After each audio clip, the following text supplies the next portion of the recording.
The air in my own living room was thick with a silence that felt heavier than stone, broken only by the rhythmic thump, thump, thump of the wrecking ball outside. Each impact against the walls of the home I'd built with my bare hands, the home where I'd raised him, felt like a blow to my own chest. My son, Ricardo, stood before me, his face a mask of cold impatience. Beside him, his wife, Tiffany, inspected her manicure, brushing away the dust settling on it. They had done this. They had called the bulldozers. Suddenly, a shout came from outside. One of the demolition workers was waving his arms frantically. The wrecking ball stopped mid-swing. The foreman came running, pointing down at the foundation, at the very spot where the box was now partially visible. Ricardo's head snapped towards the commotion, his developer's instincts kicking in. "What is it? Did they hit a pipe?" he barked, striding towards the broken wall. He peered down into the rubble, his eyes narrowing, and then he froze. His body went rigid, his face draining of all color. He staggered back a step, his mouth hanging open, as he stared into the foundation of the house he had just called worthless. He looked from the hole back to me, his eyes wide with a terror and confusion so profound it was almost satisfying. "Mama," he whispered, his voice trembling. What is that? What was that thing that could make my powerful, dismissive son look at his simple, old-fashioned mother with such fear? My mind raced backwards, not by weeks or months, but by decades. Back to a time before Ricardo, before this house, before this country. It flew back to the dust and heat of my village, to a life he could never comprehend. My name is Elena, and for 40 years, my son saw me as nothing more than the woman who cooked his arroz con pollo and prayed with her rosary beads. He saw these hands, now wrinkled and spotted with age, as useful only for kneading dough or mending his torn clothes. He never imagined what else they had done. He saw my quiet ways, my old customs, as a sign of weakness, of being stuck in a past he was desperate to erase.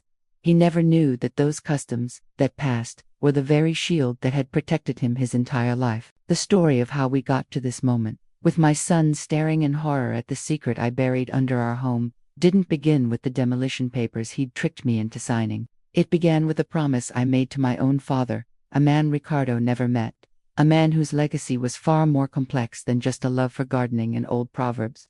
It began the day my family's safety was bought with a price so high, it had to be buried deep in the earth, guarded by silence and time. Ricardo wanted to build something valuable here. He had no idea he was standing on a fortune far greater and far more dangerous than he could ever imagine. And he had just handed me the shovel to dig it all up. I remember the day the flashback began. Ricardo and Tiffany sat me down at my own kitchen table, sliding a stack of glossy brochures for a Golden Years assisted living facility across the worn wood.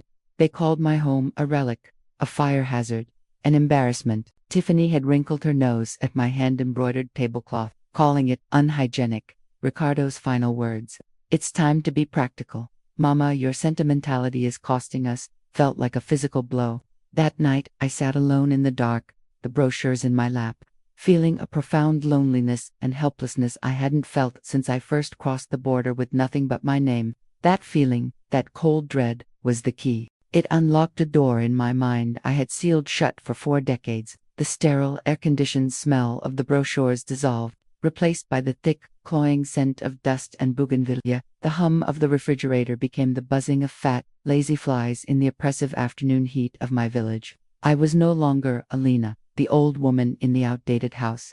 In my mind, I was once again Alina, the 17-year-old daughter of Mateo, the town's respected, if somewhat feared, curandero, My father was a man of quiet power, who knew the secrets of the earth, both for healing and for harm. He was a man who walked a line between light and shadow, respected by the villagers and left alone by the corrupt federals and the ambitious cartel lieutenants who occasionally drifted through our remote corner of the world. Our safety was a delicate thing, a spiderweb of respect, fear, and unspoken agreements. The memory came not as a gentle wave, but as a sudden, violent immersion. It was the week of her sister's wedding. There was music, laughter, the frantic energy of preparation. And then, the men arrived. Not soldiers, but something worse. Men with new trucks and cold eyes, led by a man they called El Scorpion. He had heard of Mateo's reputation, of his deep knowledge of the land. He didn't want medicine. He wanted a location. He believed a vein of silver ran through the mountain just north of their village, land that was sacred to the old families, land that was protected. Matteo, with a calm that chilled the humid air, refused. He cited tradition, history, the wrath of the earth itself, if it were mined. Iliscorpion had smiled a thin, dangerous slit in his face. He said nothing. He simply looked at Alina, at her younger sister laughing in her wedding dress, and then back at her father. The promise was not in his words, but in that lingering, predatory gaze. That night, under the cover of a moonless sky, Matteo woke her. His face was ashen, the face of a man who had bargained with devils and lost. He led her to his shed, filled with drying herbs and jars of tinctures. In the corner, he pried up a floorboard. There, wrapped in oilcloth, was a ledger, and a small, heavy burlap sack. He pressed them into her hands. The ledger contained names, dates, transactions, proof of Eliscorpion's operations, of the officials he owned, of the deaths he had ordered. It was a treasure more valuable and more dangerous than any silver. "They will come for this," Matteo whispered, his voice raspy with fear. "They will tear this house apart, and they will kill us all to find it. It cannot be destroyed. It must disappear. It must become a story no one believes." He gave her all the money he had saved, hidden in a false-bottomed barrel of flour. "You will take your sister, and you will go. Tonight, you will bury this." He tapped the oilcloth bundle deep, where no one will ever think to look. "You will tell no one. Not your sister, not your husband, not the child you will one day have. The weight of this knowledge is the price of our family's life. Do you understand?" The promise was made not in words, but in the silent, terrified grip of their hands. 2 days later, while she and her sister were at the market in the next town, Eliscorpion's men returned. They asked their questions with fists and fire. Their family home was burned. Her father, her mother, her 2 brothers, gone. The official story was a cooking fire. Everyone knew the truth. Alina and her sister never returned to the village. They used the money in the flour barrel to pay a coyote, to cross the river, to survive. Her sister, broken by grief, eventually married a man in Arizona and wanted only to forget. But Alina remembered her promise. She carried the secret like a stone in her belly, even as she built a new life, married a kind man named Ricardo Sr., and had a son. When they bought this modest house on the edge of town, it was the first thing she did. While her husband slept, exhausted from his construction job, she went into the backyard. Under the pre-dawn sky, she dug a hole deeper than any root would ever need. She placed the oilcloth bundle at the bottom, said a prayer for her father's soul, and covered it with the dark, fertile soil. She planted a rosebush over it, a beautiful, thorny thing her husband admired. She buried her past to protect her future. And for 40 years, the earth kept her secret. Now, her son wanted to dig it all up. He wanted to pour a concrete slab for a new swimming pool, to excavate for a foundation for his modern monstrosity. He thought he was building a future. He was actually signing a death warrant, unearthing a ghost that had never stopped hunting. The fear in his eyes today was not born of the present. It was an echo from the past, a primal recognition of a danger he could not name but instinctively understood. He had handed her the shovel, and after a lifetime of silence, Alina knew she had no choice but to use it. The key was cold in her palm, a sliver of ice against the heat of memory. It transported her back to the study, the scent of cigar smoke and old books, her father's hand, calloused and strong, closing her fingers over it. "This is not for you, Mia he had said, his voice a low rumble. "This is for them, for your mother, your brothers. If anything happens, you must be the guardian. You must ensure it is never found by the wrong hands." He had converted the physical, dangerous proof of his dealings, the cash, the ledgers, the favors, owed into something anonymous and untraceable, locking it all away within the cold, iron box. She had been so young, the weight of the promise a thrilling, adult secret. She hadn't understood its true gravity until the night the sky turned orange and the air smelled of smoke and charred dreams. In the frantic, grief-stricken escape that followed, the key in the flour barrel was her only tether to the man he had been, to the duty she had sworn. The money was for survival. The key was for something far greater. For 40 years, she had kept her oath. The key lived in the journal. The journal lived on a shelf, and the past stayed buried under the beautiful, thorny roses her husband, Ricardo, loved so much. He saw her meticulous care for the bush as an extension of her love for their home, a tender nostalgia. He never knew it was a vigil. The rose thorns were not just a plant's defense. They were her first line of defense, a barrier guarding the ghost beneath. And now her son, Ricardo Jr., her bright, ambitious, beautifully naive American son, wanted to shatter that barrier with a baco. He saw a dated landscaping choice. He saw an obstacle to his vision of a sparkling pool, of sleek, modern entertainment. He saw progress. He could not see the tomb he was about to desecrate, the ancient blood feud he was about to invite into their neatly manicured suburban life. The fear in his eyes when she had refused, when her voice had taken on a tone he had never heard before, tone of absolute, unyielding finality, had been a small victory. It was the instinct of a child recognizing a danger his rational mind refused to acknowledge. He thought her irrational, stubborn, lost in the sentimentality of an old garden. He handed her the shovel as a challenge, a condescending gesture meant to prove a point. The key dug into her clenched fist. The past was no longer a quiet stone in her belly. It was a live wire, humming with urgency. The men who had killed her family were not ghosts. They were old now, perhaps, or their sons had taken their places. But the kind of power her father had documented, the kind of secrets he had hidden away, were eternal. They did not expire. They would still be worth killing for. She looked out the kitchen window at the backyard. The rose bush was in full, glorious bloom, a riot of deep red against the green lawn. To her, it looked like a warning. Ricardo Jr. was already on the phone, his voice a low, frustrated murmur. She could hear snippets. Yes, tomorrow. Demolition first. Start the excavation. If it was unearthed by strangers, by construction workers who would not understand the significance of a rotted oilcloth bundle, it would be lost, scattered, and discovered all at once. The only way to protect her son now was to unearth it herself.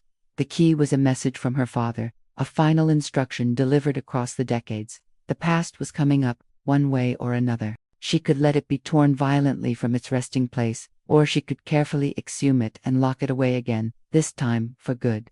Elena turned from the window, the tarnished silver key held tight.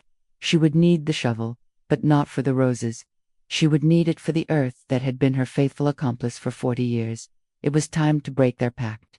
The guardian had to reclaim what she had buried. The tarnished silver key felt like ice against her palm, a sliver of frozen time for a moment. The weight of 40 years pressed down on her, a suffocating blanket of grief and helplessness. She saw herself as they must see her, an old woman, slow and soft, an obstacle to be gently moved aside for the march of progress. But as her fingers curled around the cold metal, the fog began to lift, burned away not by warmth, but by a cold, clear fury that shot through her veins like adrenaline. Her father hadn't raised a victim. He had raised a survivor, a guardian.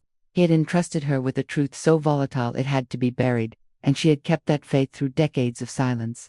The eviction notice lay on the counter where Ricardo Jr. had left it, a stark white rectangle of finality. Her eyes scanned the impersonal legal language, but her mind saw only her son's face, not the frustrated, ambitious man of today, but the little boy who used to dig in that very yard with a plastic shovel, searching for pirate treasure. He was digging for a different kind of treasure now, and he had no idea what cursed ground he was about to break. They saw a weak old woman.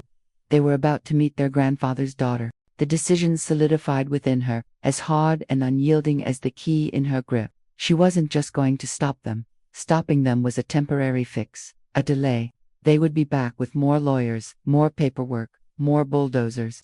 No, she had to do more. She was going to reclaim what was hers, and in doing so, she would teach her son a lesson in the true meaning of value and respect. It was a lesson his grandfather had tried to teach him, one Elena had foolishly hoped he would learn on his own. Now, she would be the instructor. Moving with a purpose she hadn't felt in years, Elena went to the garage. The air was thick with the smell of old gasoline and damp concrete. In the far corner, behind a stack of weathered clay pots, stood her father's old shovel. The wooden handle was smooth from decades of use, the metal blade darkened with age and soil. It felt familiar and right in her hands, a tool from a life she had deliberately left behind. She carried it through the quiet house and out the back door. The evening air was still warm, carrying the heavy, cloying perfume of the roses. The vibrant red blooms now looked less like a warning and more like an audience, witnesses to a reckoning long delayed.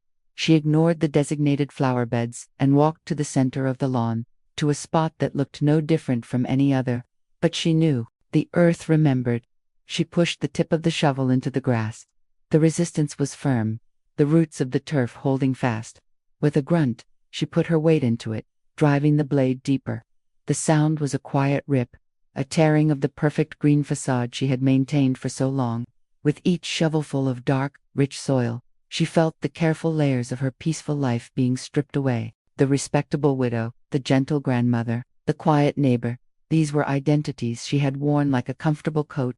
Now, she was digging down to the raw, true thing beneath. The guardian. Her muscles, though old, remembered the rhythm of the work. The ache in her back was a familiar ghost from her youth. Sweat beaded on her forehead and trickled down her temple. But she didn't stop. The hole grew deeper, a dark mouth opening in the manicured lawn. The sound of the shovel biting into the earth was a metronome, counting down the seconds until tomorrow. She was so focused on her task that she didn't hear the back door open. The crunch of a footstep on the gravel path made her freeze, her heart leaping into her throat. She turned, gripping the shovel like a weapon, expecting to see Ricardo's angry, confused face. But it was Lily, her 11-year-old granddaughter, standing in her pajamas, her eyes wide with confusion and concern. "Abuela," she said, her voice small in the twilight. "What are you doing?" Daddy said. "You were upset." She couldn't let the past poison Lily's future. The shovel felt heavier in her hands. The plan was changing already. The silent investigation began with listening. During Ricardo's condescending weekly visits, she would feign confusion, posing simple, seemingly senile questions about his business, his new partners, and the construction plans. He and Tiffany would speak freely in front of her, underestimating her completely. She learned his development company was deeply in debt, and that he was counting on the sale of this land to a ruthless corporate developer to save himself. Her father's old skills of observation, of understanding balance sheets that looked like simple farm ledgers, came rushing back. But now, standing over the open earth with her granddaughter's wide eyes upon her, the silent investigation had to become something else entirely. It had to become a confession. "Abuela," Lily repeated, taking a tentative step closer. "Are you okay? Your hands are dirty." "Just an old woman doing some strange gardening in the dark. Come, sit with me." She gestured to the small stone bench under the old magnolia tree, a place where they had shared many glasses of lemonade and secrets about school. Lily obeyed, padding over in her bunny slippers and curling up on the bench, her gaze flickering between her grandmother's face and the mysterious hole.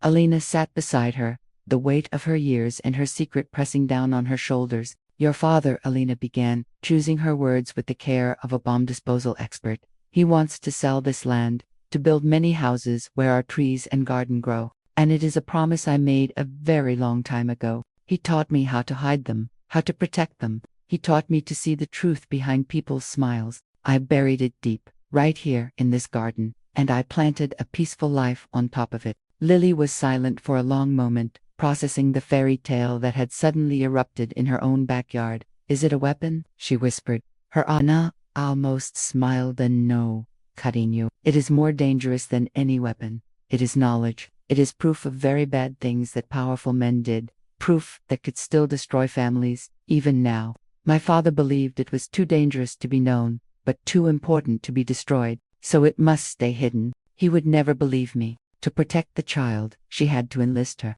To shield her from the past, she had to reveal it." "We finished digging," Alina said, her voice regaining its steady strength. "But we cannot let your father know. This must be our secret." "Can you keep a secret from me, Lily? The biggest one of all." Alina picked up the shovel, but this time, the weight felt different. It was no longer the burden of a solitary guardian, but the tool of a conspiracy, passed from one generation to the next under the cover of a deepening night. The investigation was over. The extraction had begun. Mr. Chen was already there when she arrived. A solitary figure meticulously wiping the counter with a clean white cloth. His movements a quiet ritual that seemed to calm the very air in the empty shop, precisely as Elena had hoped. She had seen the way the slick, young partner, Marco, would flinch whenever the elderly Mr. Chen emerged to sweep the small patch of sidewalk in front of his own door. It was not the reaction of a powerful man to a feeble one, but of a guilty conscience to a silent accuser. She did not go to him as a grieving mother, nor as a desperate woman.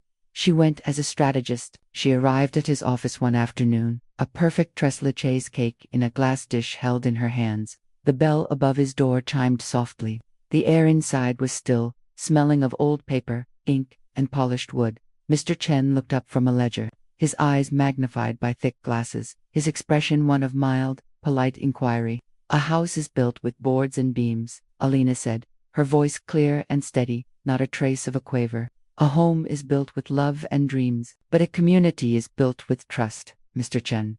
It is the mortar between the bricks." Chen's face, but it was not one of fear. It was one of profound disappointment. "I see. And what does the mother of the shark want with the minnow?" He saw the dirt still faintly under her fingernails from the night's digging. The new resolve that had ironed out the lines of worry on her face, the fierce light in her eyes that had been absent since her husband's passing. He saw not a victim, but a fellow soldier. He leaned forward, his voice dropping to a conspiratorial whisper. "They think I am a foolish old man, that I do not understand their modern contracts, their shell companies, their numbers that dance on screens. They offered me a pittance for my lease, a relocation bonus that was an insult. When I refused, the offers became threats, leaks in my roof that the landlord suddenly cannot fix, strange errors with my business licenses, a constant, grinding pressure. It was a meticulous, analog record of every shady deal, every whispered conversation Marco had foolishly held within earshot, every inflated invoice and hidden kickback designed to bleed Ricardo's company dry while making it appear solvent. He uses your son's desperation like a weapon," Mr. Chen explained, his finger tapping a particularly damning entry. "Ricardo sees only the money Marco promises to bring in. He is too frantic to see the holes Marco is drilling beneath his feet. He is drowning, and his partner is handing him anchors disguised as life preservers. But a well-placed brick can break a window and let everyone see inside." He closed the journal and, with a reverence that spoke of its immense value, slid it across the desk to her. "Your son is a good man, I think. Lost, but his partner, he is a poison. This is the antidote. We are bringing down the whole corrupt house, and that will make a very loud noise." He nodded toward the cake. "Now, shall we share some of that?" It is poor strategy to plot on an empty stomach. The letter, on the crisp, intimidating letterhead of a firm known for its tenacity, was a masterstroke of subtle aggression. It contained no outright accusations, no blustering threats. It was a simple, polite request for clarification regarding the chain of title for the property in question, citing a potential administrative discrepancy. But in the high-stakes world of commercial real estate, such a letter was not a question. It was a depth charge. It landed in the inboxes of the corporate buyer's legal department and the lead partner at the investment firm backing Marco's deal. Within hours, the quiet tremor became a seismic event. Alina watched it unfold from the quiet eye of the storm, Mr. Chun's journal a constant, heavy weight in her bag. The first sign of success was a frantic, confused call from Ricardo that evening. His voice, usually strained with false confidence, was pitched high with genuine panic. "Mother, did you do something? Talk to someone?" he demanded, bypassing any greeting. Alina kept her voice deliberately calm, a placid lake reflecting his hurricane. "I've spoken to many people, Philho. You'll have to be more specific." He still included himself in Marco's downfall.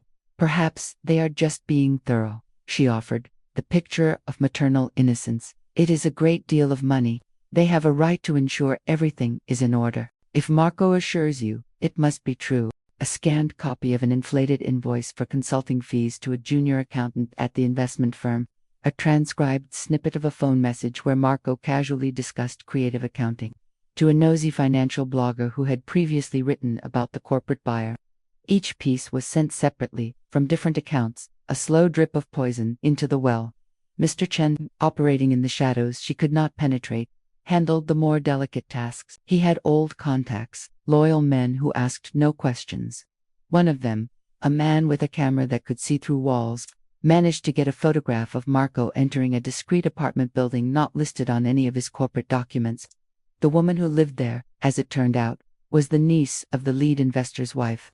It was a connection that reeked of undisclosed conflict of interest, another brick of suspicion added to the load. Alina met Mr. Chen again, this time in the back room of a silent, aromatic tea shop. He slid the photograph across the bamboo table. "The walls are beginning to crack," he murmured, pouring her a cup of jasmine tea. Your legal tremor has opened fissures. My friends tell me the lenders have put the financing on hold pending further review. Marco is scrambling to secure new backing, making promises he cannot keep to increasingly dangerous people. Chen nodded, a slow, deliberate motion. Then, it is time to break the window. The preliminary inquiry has made them nervous. Now, we make them terrified. He outlined the next step. His lawyer would follow up the initial letter with a formal, not-so-quiet notice of dispute, filed with the county recorder's office. It would become a public record, a red flag on the property title that would scare away any replacement financiers. It would force Marco's hand, making him desperate, and desperate men made mistakes, Alina agreed. As she left the tea shop, the journal felt different in her bag. No longer just a shield, it was now a weapon, sharpened and ready. The quiet, legal tremor was over. The loud noise was about to begin. Ricardo, infuriated and believing his mother was being manipulated by a shady lawyer, stormed over. He dismissed the inquiry as a bureaucratic mistake. Mama, you don't understand these things, Isaid patting her hand, condescendingly, to prove his absolute control and expedite the deal before his partners got spooked. He made a fatal error. He fast-tracked the demolition permits, deciding to tear the house down immediately to show undisputed possession of the site, refusing to believe she could have any real power to stop him. He didn't just secure the permits, he made a spectacle of it. A crew arrived at dawn 2 days later, not the quiet, efficient team that usually handled such jobs, but a larger, noisier group. They brought a massive excavator, its hydraulic arm and toothed bucket looking like the mandible of some prehistoric insect. It was a statement, a piece of theatrical intimidation parked right at the curb. Ricardo himself was there, standing beside his sleek car, arms crossed over his chest, a picture of impetuous triumph. He had not even bothered to notify Alina. He wanted her to see it, to understand the futility of her resistance. Alina saw it all from her kitchen window, her coffee cooling, forgotten. The grumble of the diesel engine vibrated through the floorboards, a feeling she remembered from the earthquake that had shaken the city years ago. This was a different kind of tremor, one born of pure male arrogance. Her first instinct was a cold, sharp panic, a desire to run outside and stand defiantly in the machine's path. But Mr. Chen's words echoed in her mind. Desperate men made mistakes. This was the mistake. This was the window breaking. She picked up her phone, her movements calm and precise, and dialed a number Mr. Chen had given her. It's happening now, she said, her voice low and steady. Then she walked outside. Ricardo saw her approach and smirked, stepping away from his car to meet her. Mama, you should not be here. It is a construction site. It is dangerous. His tone was dripping with false concern. This is still my home, Ricardo, she said, stopping a few feet from him. The excavator's engine idled, a threatening growl. Until it is not, you are trespassing. The notice of dispute was filed with the county recorder yesterday afternoon. It is on the title. What you are doing is not just trespassing. It is a violation of a formal legal proceeding. You are destroying an asset under dispute. That is not a mistake. That is a choice. But Elena's calm certainty was a cold splash of water. He pulled out his phone, his thumbs jabbing at the screen, no doubt texting Marco, seeking reassurance. Before he could get a reply, a new car, a modest sedan, pulled up behind the excavator. A man in a crisp suit got out, followed by a woman holding a professional video camera that was already recording. The man identified himself as a process server. He handed Ricardo a thick envelope, notice of a temporary restraining order and a hearing for a preliminary injunction. Sir, you are hereby ordered to cease all demolition activity on this property immediately, pending the outcome of the dispute. The foreman of the crew, sensing the drastic shift in the situation, killed the excavator's engine. The sudden silence was deafening. You see, Ricardo, Elena said, her voice soft but clear in the quiet street. You thought you could rush this through before anyone could stop you. You were so busy proving your power that you did not see the trap you were running into. This, she pointed to the now silent machine, the legal papers in his hand, the unblinking eye of the camera, is the loud noise. The financing was on hold. The title was clouded. And now he was facing a court order and undeniable evidence of his reckless actions. The ground had not just been cut from under his feet. He had been the one to swing the axe. He stood there, utterly exposed. the architect of his own unraveling. She had ensured Mr. Chen's legal petitions were a masterclass in bureaucratic delay, but her true strategy was a calculated gamble on her enemy's own hubris. She knew that demolition would be forced to halt the moment anything unusual was found in the foundation, triggering mandatory investigations. Her father's journal had told her exactly what to bury there, and her quiet, after-hours arrangement with a discreet contractor, another of Mr. Chen's invaluable recommendations, had ensured it was waiting. That night had been a sacred, secret ritual. Under the cover of a moonless sky, the contractor, a silent man named Leo, who asked no questions, had brought a small concrete saw and a jackhammer. The whine of the saw cutting into the old foundation had sounded like a scream to Alina, but it was a necessary violence, the air filled with the acrid smell of dust and hot metal.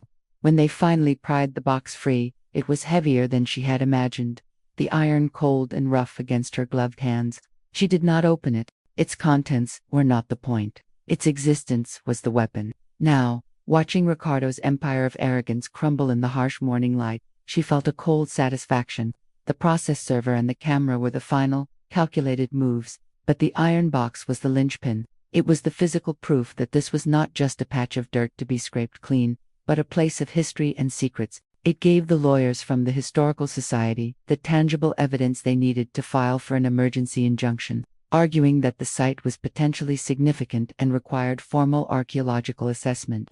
Ricardo's eyes, wide with a mixture of fury and disbelief, darted from the legal papers to the nanital excavator. Its steel jaw frozen inches from the disturbed earth. The tremor in his hands was not just from anger. It was the visceral understanding of the financial freefall he had just entered. The foreman lit a cigarette, his posture shifting from one of aggressive readiness to that of a bored spectator at a car crash. The rest of the crew leaned against their trucks, the drama unfolding, providing an unexpected break. "You bitch," Ricardo whispered. The words meant only for her, but carrying in the tense silence, "You planted that. Any further action on this site constitutes contempt of court. My clients will be pursuing all available legal and financial remedies for the damages already incurred." It had been a fortress all along, and he had been too blind to see its walls. He crumpled the legal documents in his fist, but the gesture was empty, pathetic. The camera zoomed in on the crushed papers. Without another word, he turned on his heel and strode toward his car, a sleek black vehicle that suddenly seemed as useless and impotent as the excavator. He yanked the door open and slid inside, refusing to look back at the scene of his humiliation. The car door slammed shut, a pathetic, tinny sound compared to the roar of machinery he had intended to dominate the day with. The engine started, and he sped off, leaving his confused crew and his monumental failure behind. The process server gave Alina a small, professional nod before he and the camera woman returned to their modest sedan and drove away, their job complete. The street fell into a profound quiet, broken only by the distant sound of a barking dog and the low muttering of the construction crew. The foreman flicked his cigarette butt into the gutter. "So, we just pack up?" he asked, to no one in particular. Alina walked toward the gaping wound in the foundation, toward the exposed corner of the iron box. She knelt, ignoring the grit digging into her knees, and placed a hand on the cold, rusted metal. It was real. It was still here. The house, for now, was still here. She looked up at the foreman. "You pack up," she said, her voice ringing with a newfound authority. "And then you leave." The excavator's arm remained outstretched, a frozen metal monument to hubris.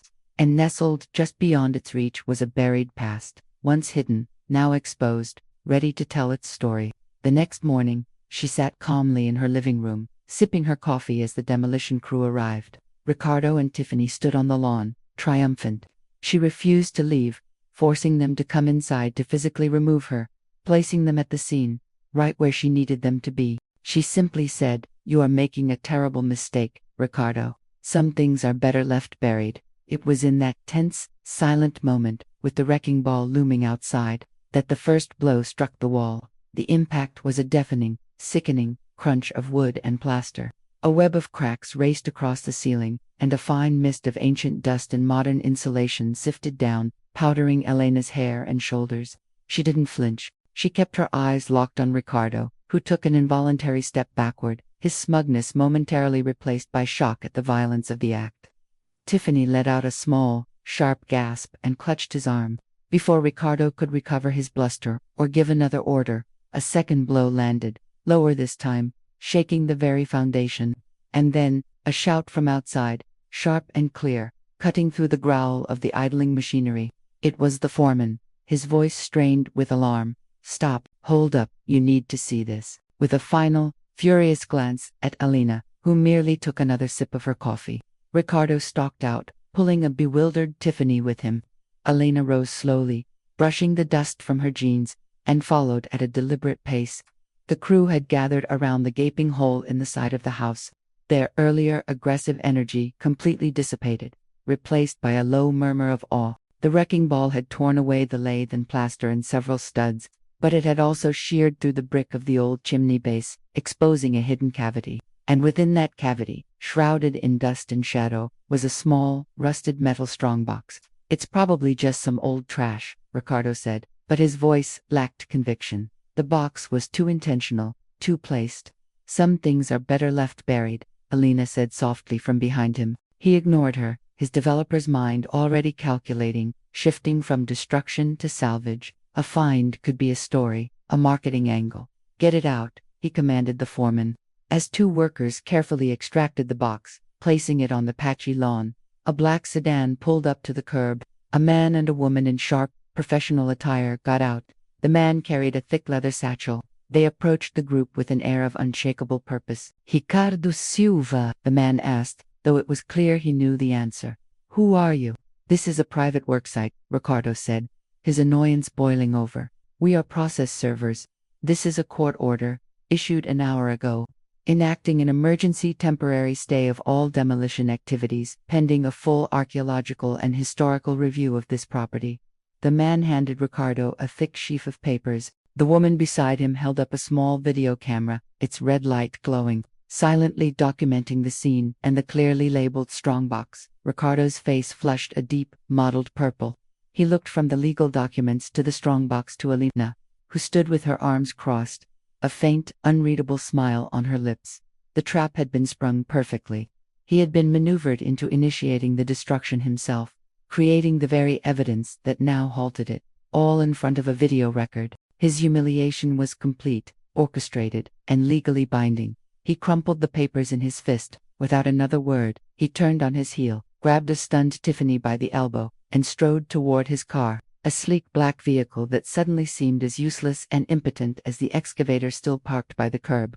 He yanked the door open and shoved Tiffany inside before sliding into the driver's seat, refusing to look back at the scene of his monumental failure.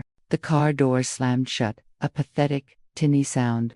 The engine roared to life, and he sped off, leaving his confused crew and the buried past behind. The process server gave Alina a small, professional nod before he and the camera woman returned to their sedan and drove away. The street fell into a profound quiet, broken only by the distant sound of a barking dog and the low, uncertain muttering of the men. The foreman flicked his cigarette butt into the gutter. "So, we just pack up?" he asked, to no one in particular. Alina didn't answer him immediately. She walked toward the gaping wound in the foundation, past the frozen wrecking ball, and knelt by the strongbox. She ignored the grit digging into her knees and placed a hand on its cold, rusted metal. It was real. It was here. The house, for now, was still here. She looked up at the foreman, her voice ringing with a newfound authority. "You pack up, and then you leave." She remained kneeling after the last work truck had rumbled away, the silence they left behind a palpable, living thing. Her apparent shock as the wall came crashing down and the corner of the iron box was revealed had been a facade. The foreman, shouting, Ricardo's panicked face, it was all part of her design. When he turned to her, his voice trembling as he asked, "Mama, what is that?" Her fear was gone. She wasn't the confused old woman he saw. She was the architect of his downfall, and he was staring at the lock she held the key for. Her quiet stillness was not weakness, it was control. She remained kneeling long after the last work truck had rumbled away. The silence they left behind a palpable, living thing. The strongbox sat before her, a cold, rusted anchor in the sea of upturned earth. Her hand, still resting on its lid, felt the gritty texture of corrosion and the stubborn solidity of the lock. She knew that lock. She had seen it snapped shut 50 years ago, the sound of final, metallic period at the end of a terrible sentence. The victory was hollow, a temporary stay of execution. Ricardo would be back, armed with lawyers and court orders, his humiliation only fueling his rage. The box was not a solution. It was a weapon, and it needed to be unsheathed before he could regroup. With a grunt of effort, Alina pushed herself up, her knees protesting with sharp aches. She brushed the dirt from her dress, her movements deliberate, ritualistic. She walked to her small rental car, parked defiantly in the driveway, and popped the trunk. Nestled beside a spare tire and a grocery tote was a small, unassuming toolbox. She didn't need a crowbar or a sledgehammer. She selected a single, long, thin screwdriver and a heavy pair of needle-nose pliers. Returning to the foundation, she felt the eyes of the neighborhood upon her. Curtains twitched in windows. The spectacle was over, but the main attraction remained. She was just a lone old woman with a tiny toolbox facing a sealed relic. She paid the unseen audience no mind. This was not for them. She knelt again, the tools cold in her hands. The lock was old, its mechanism likely seized by decades of moisture and neglect. She inserted the screwdriver, not into the keyhole, but into the narrow space between the shackle and the body of the lock. She wiggled it, testing the strength. It was stubborn. She applied more pressure, her thin arms trembling with the strain. This was not a task of finesse, but of pure, stubborn will. A memory flashed, unbidden. Her father, teaching her how to change a tire, saying, Mia, it's not about being strong, it's about knowing where to put your weight. There was a screech of protesting metal, a sound that seemed to tear the quiet afternoon in two. The shackle held for a moment longer, then, with a final, deafening crack, it snapped. The sound echoed off the silent houses. Alina froze, her breath caught in her throat. The air itself felt charged, as if she had just broken a seal on a tomb, releasing something ancient into the world. Slowly, almost reverently, she lifted the broken lock from its hasp. It felt impossibly heavy in her palm. Her hand hovered over the lid. This was the moment of no return. Inside this box was the ghost she had agreed to bury, the truth she had promised to keep, a truth that had curdled her relationship with her son from the very beginning, a poison she had swallowed to protect him that had instead created a different kind of monster. Ricardo was a product of the lie, and she was about to exhume it. She lifted the lid. The hinges screamed a protest that was swallowed by the vast, waiting silence. There was no stack of gold coins, no bundle of old letters tied with a ribbon, as some romantic part of her had faintly hoped. The contents were mundane, practical, and devastatingly efficient. On top lay a brittle, yellowed newspaper, folded to a specific obituary page. Beneath it, a small, formal portrait of a severe-looking man in a military uniform, a face she had spent a lifetime trying to forget. And beneath that, a single, thick manila folder. Her hands, now shaking for real, reached for the folder. She ignored the portrait, the newspaper. She knew what they were. It was the folder that held the true venom. She opened it. On top was a last will and testament, notarized and witnessed, that bequeathed the house and land to a name that was not her husband's. Paper-clipped, behind it was a stack of financial documents, bank transfers, deeds of sale, all meticulously recorded in a neat, precise hand that was unmistakably her father's. It was a paper trail of the theft, a theft her husband had discovered and had died trying to expose. Alina looked up from the damning evidence, her eyes scanning the scarred foundation, the empty street, the house that had been won with blood and silence. The victory she had felt earlier was gone, replaced by a cold, hard clarity. Ricardo's entire life, his ambition, his empire, was all built on this, on a crime he knew nothing about, paid for with an inheritance that was never his to begin with. She was no longer just the victor of a property dispute. She was the keeper of a flame that could burn his whole world to the ground. And for the first time since the wrecking ball had swung, she allowed herself a small, grim smile. The battle for the house was over. The war for the truth was just beginning. A vast, shimmering cityscape unfolded before them, its crystalline spires catching the light of a distant moon, a silent, breathtaking testament to a civilization they thought was only a legend. As the site supervisor and, soon after, the police cordoned off the area, Alina calmly produced the key from her pocket. In front of Ricardo, his partners, and the stunned corporate buyers, she opened the box. It wasn't filled with gold or jewels. It was filled with ledgers, her father's ledgers. detailing every illicit transaction and every powerful person who owed him a debt from back when he ran the finances for one of the most feared and influential cartels in the old country before he got out and disappeared to America. Buried with them was enough seed money, in untraceable vintage currency, to prove the ledger's authenticity. A profound silence fell, broken only by the distant hum of the city. All eyes were fixed on the open strongbox, its contents more explosive than any dynamite. Elena's gaze, however, was locked on Ricardo.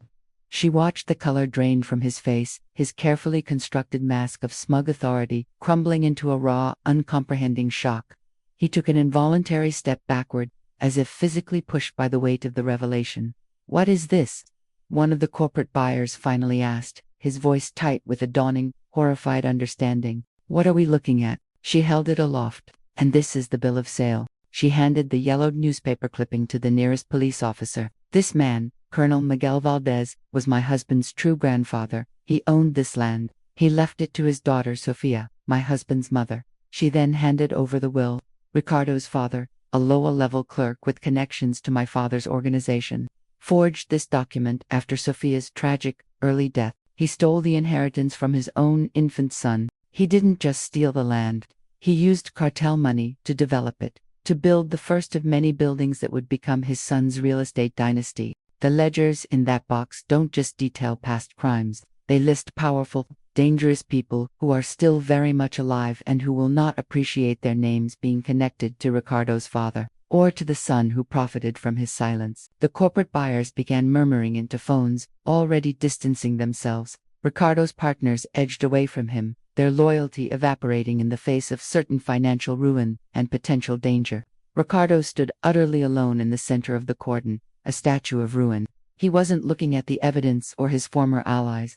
He was staring at the strongbox, at the meticulous, handwritten ledgers of a dead financier. He was seeing his entire life, his struggle, his ambition, his prededuced to a footnote in a criminal's accounting book. The victory he had stolen from his son had just been annihilated by the sins of his own father. Elena closed the lid of the strongbox with a soft, definitive click. The sound echoed in the silence. The battle for the house was a minor skirmish compared to this. She had not just won a property. She had unraveled a legacy. She had given her husband the voice he was robbed of in death. As the police began asking Ricardo questions in low, serious tones, Elena turned and walked away, the grim ghost of her smile finally giving way to a single, hot tear of vindication that traced a clean path through the dust on her cheek. The war for the truth was over. The reckoning had just begun. The revelation sent a shockwave through Ricardo's world. The corporate developers, seeing the names in those ledgers, names of their own silent partners and political allies, immediately backed out of the deal, citing the now toxic nature of the property. Ricardo's financiers called in their loans. The police, seeing the vintage currency, launched a federal investigation. Her final move was revealing the true deed from the family trust, proving Ricardo never had the legal right to sell or demolish anything. He was ruined, not by a market crash, but by a history he had called worthless. Elena did not wait to watch the arrest. The sight of the steel cuffs clicking shut around Ricardo's wrists was an image she had long fantasized about, but the reality felt hollow, an anticlimax to a war that had cost her everything. The true victory was in the walking away, in the weight of the strongbox under her arm, a anchor finally dragging her up from the depths of her grief. She stepped out of the crumbling estate and into the hazy afternoon light. The dust from the confrontation still a fine powder on her skin. She drove without a destination, the city blurring past her windows into a smear of gray and green. An hour later, she found herself at the coastal overlook, the one place that had always felt like the edge of the world. Below, the ocean churned, a vast, indifferent expanse of blue and white. She killed the engine and let the silence press in, broken only by the distant cry of gulls and the rhythmic crash of waves on the rocks. The strongbox sat on the passenger seat. She did not open it again. She didn't need to. She knew every stain on the leather, every faded numeral on the rusted lock. It was no longer a weapon. It was a coffin, and she had just given its contents a very public funeral. A strange emptiness settled in her chest, the quiet after a long and deafening storm. The vindication was there, a cold, hard stone in her gut. But it was accompanied by a profound exhaustion that reached into her bones. She had avenged Matteo, but she had also annihilated a man. The justice of it was absolute, but it was not clean. It was covered in the same grime that coated the ledgers. Back in the city, the shockwave was still propagating. News vans, tipped off by frantic corporate public relations teams, swarmed the street outside the Silva estate, their satellite dishes sprouting like metallic weeds. The story was already evolving from a simple real estate dispute into a sprawling financial scandal with tendrils reaching into City Hall and beyond. Reporters shouted questions about offshore accounts and names they'd only ever whispered in connection with organized crime. Ricardo Silva was no longer a titan of industry. He was a headline, a cautionary tale, and, for the powerful men whose secrets were now exposed, a glaring liability. In a sterile high-rise office across town, a man, known only as Mr. Costa, watched the news feed on a muted screen. His face was a placid mask, but his knuckles were white where they gripped the arm of his leather chair. One of the names, circled in a reporter's graphic, was his. He had considered Ricardo's father a necessary evil and Ricardo himself a useful, if arrogant, idiot. That idiocy had now become an existential threat. He pressed a button on his intercom. "The Silva situation," he said, his voice devoid of all inflection. "Contain it, all of it." The command was simple, its meaning vast and terrifying. The reckoning Elena had set in motion would not be confined to a courtroom. Meanwhile, Ricardo sat in a stark interrogation room, the fluorescent light humming overhead and leaching the color from his expensive suit. His lawyer, a flustered man with a sweating brow, spoke in low, urgent tones about immunity, about cooperation. Ricardo wasn't listening. He was still in the courtyard, hearing the soft, definitive click of the strongbox lid closing. The sound had been the door of his life slamming shut. The police saw a case, a puzzle of financial crimes and conspiracy, but Ricardo saw the truth with a devastating clarity they could never understand. His father, from beyond the grave, had not just condemned him, he had erased him. Every deal, every million, every square foot of glass and steel he had built his name upon was revealed as a phantom. A structure built on a foundation of rotten ledgers and blood money. His ambition, his drive to escape the shadow of the old man's legacy, had only ever been a circle, bringing him right back to the source of his shame. He was not his own man. He was merely a footnote in his father's criminal epilogue.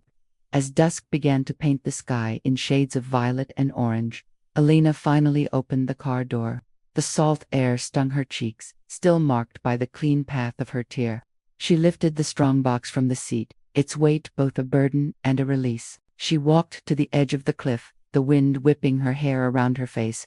Below, the ocean was endless, a great, swallowing depth. With a heave that came from a place deeper than muscle, she threw the box. It tumbled end over end, a dark shape against the vastness, before it was swallowed by the waves without a sound. She did not do it to hide the truth. The truth was already loose, a beast rampaging through the lives of the guilty. She did it for Matteo. She gave the evidence of his silencing to the most silent thing she knew. It was a burial at sea, a final piece. She turned her back on the water. The war for the truth was over. But as she got into her car and pointed it toward a future she had not dared to imagine, she knew one thing with absolute certainty: the consequences were only just beginning to wake, and they were hungry. Justice was served, but from Elena's perspective, it was a quiet and complete ruin. It was not a dramatic spectacle of handcuffs and perp walks, though those came later. It was a silent, systemic unraveling. She watched from a distance, through news reports and legal filings, as Ricardo and his partners were buried in an avalanche of lawsuits and federal investigations. Their reputations, so carefully constructed from polished brass and smoked glass, were pulverized into dust. The foundations of his empire, exposed as rotten and hollow, could not bear the weight of the truth. Banks called in loans, partners fled, each scrambling to save their own skin and offering up Ricardo as a sacrificial lamb in plea deals. The towers he had built his name upon stood empty, monuments to avarice and fraud. Tiffany, his wife of convenience, left him the moment the money dried up and the social invitations ceased. Her departure was as mercenary as her arrival had been, a final, silent testament to the transactional world he had chosen over the bonds of blood. He came to her one last time. The man who arrived at her modest apartment was a ghost of the son she had known. The expensive suit hung loose on his frame, and the arrogant glint in his eye had been replaced by a desperate, hollow sheen. He was a broken man, begging not for forgiveness, but for help. Alina stood in her doorway, a silent barrier between his crumbling past and her fragile future. She looked at him, this architect of his own demise, and felt a profound and chilling pity. The anger had been burned out of her, leaving only the cold ash of clarity. I looked at him and simply said, "The value of this family was never in its money, but in its respect. You demolished the wrong thing." She refused to help him, closing the door softly, leaving him alone in the hallway to face the bottomless consequences of his own greed. The silence that followed was her victory, but it tasted of salt and ashes. In the weeks that followed, Alina constructed a new life with the meticulous care of an archaeologist reassembling shattered pottery. Each piece she picked up was examined for what it was, not for what it had been a part of. She found a small cottage by the sea, not unlike the cliff from which she had thrown the strongbox, but gentler. The roar of the ocean here was a constant, white noise reminder of that final peace she had granted Matteo. She began to write, not the incendiary truth she had weaponized against Ricardo, but quieter stories. She wrote about the weight of history, the shadows cast by fathers, the intricate geometry of betrayal and love. Her words, once used as scalpels to dissect a crime, now served as a balm. She was stitching herself back together, one sentence at a time. She thought she had buried the past. She had given the evidence to the sea and watched the architects of her brother's destruction be dismantled by the cold machinery of the law. The war was over. The first sign was not a sound, but a silence. The persistent calls from a few tenacious reporters, eager for a quote from the sister of the disgraced mogul, suddenly stopped. The emails ceased. It was as if a wall had gone up around her new identity. Then came the feeling of being watched. It was a primal sensation, a cold spot on the back of her neck that had nothing to do with the ocean breeze. She would turn from her desk, her eyes scanning the line of trees that separated her property from the road, and see nothing but the swaying of pines. Yet the feeling persisted, a low hum of unease beneath the rhythm of her days. One evening, she found it. Tucked under a corner of her rain gutter, almost invisible, was a small, dark object, no larger than a matchbox. It was sleek, professional, and utterly alien to her quiet world. A camera. It was not pointed at her door, but out toward the road, watching who came and went. A cold dread, far deeper than any she had felt facing Ricardo, trickled down her spine. This was not the clumsy threat of a ruined man. This was something else. This was precision. Her hand trembled as she reached up and crushed the device under her heel, the plastic cracking with a satisfying finality that did nothing to quell her fear. She stood there, breath pluming, in the chill evening air, her heart hammering against her ribs. The truth was a beast she had unleashed, and it had rampaged exactly as she'd intended. But she had been naive. She had thought the beast only hunted the guilty. She hadn't considered who might have been holding its leash all along, or who would come to retrieve it now that its work was done. She had thrown the strongbox into the sea to give Matteo silence, but as she stared at the shattered pieces of the camera, Alina understood with a terrifying certainty that for some people, silence was not peace, it was a commodity, and she had just stolen it. The consequences she had sensed waking on that cliff were not just hungry, they were here, and they knew exactly where to find her. The epilogue of dignity. The demolition was halted, a temporary victory in a permanent war. She never rebuilt the house. Instead, she used a portion of the clean funds to turn the scarred land into a defiant community garden, naming it for her mother. She sat on her bench, a matriarch on her own terms, surrounded by the hardy roses her father had taught her to grow. The children played, but her eyes, old but no longer simple, often scanned the street.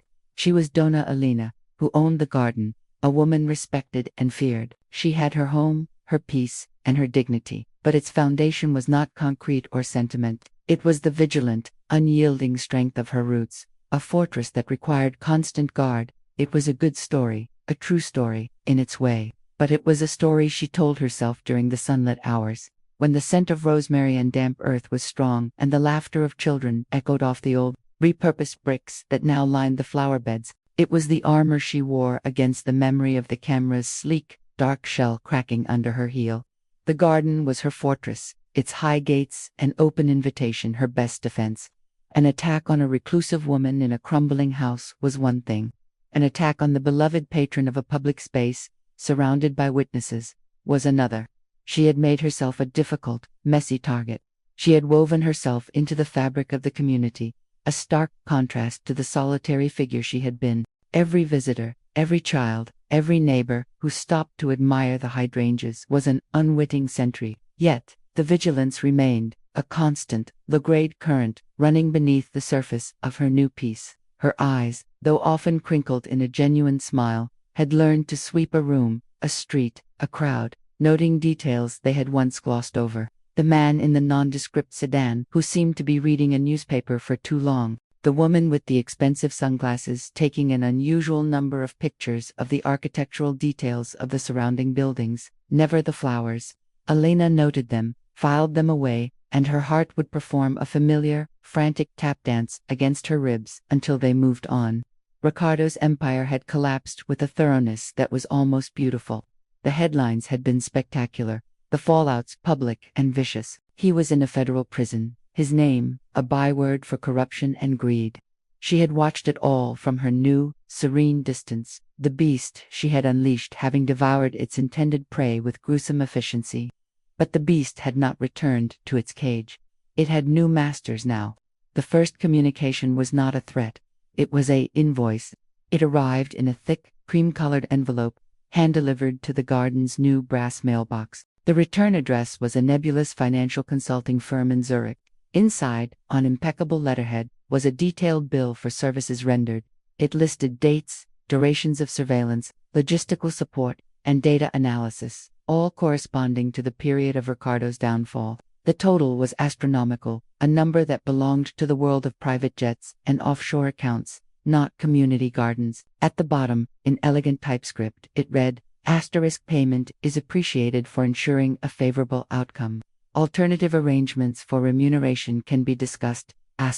She had burned the invoice in the small fire pit where she burned garden refuse, watching the expensive paper curl and blacken. She had stolen their silence. The pristine quiet of a preparation concluded without a trace. Now they wanted to trade. They wanted her complicity, her skills, her newfound iron-willed resolve to be added to their arsenal. Or, failing that, they would simply take her peace, her dignity, and her garden, brick by beautiful brick. Elena rose from her bench, the sun warming her shoulders. A little girl ran up to her, holding out a slightly crumpled dandelion. "For you, Donna Elena," she chirped. Elena took the flower, her smile effortless and warm. "Thank you. Me, Silito *. It's perfect." She watched the children play, their shouts joyous and unburdened. This was what she had built. This was what was real. The truth was a beast, and she had unleashed it. But she was no longer the naive woman on the cliff. She was the matriarch, the keeper of the garden, and she knew the value of what she protected. Let them come with their invoices and their cameras. Let them try to collect. She had learned to hold the leash, too.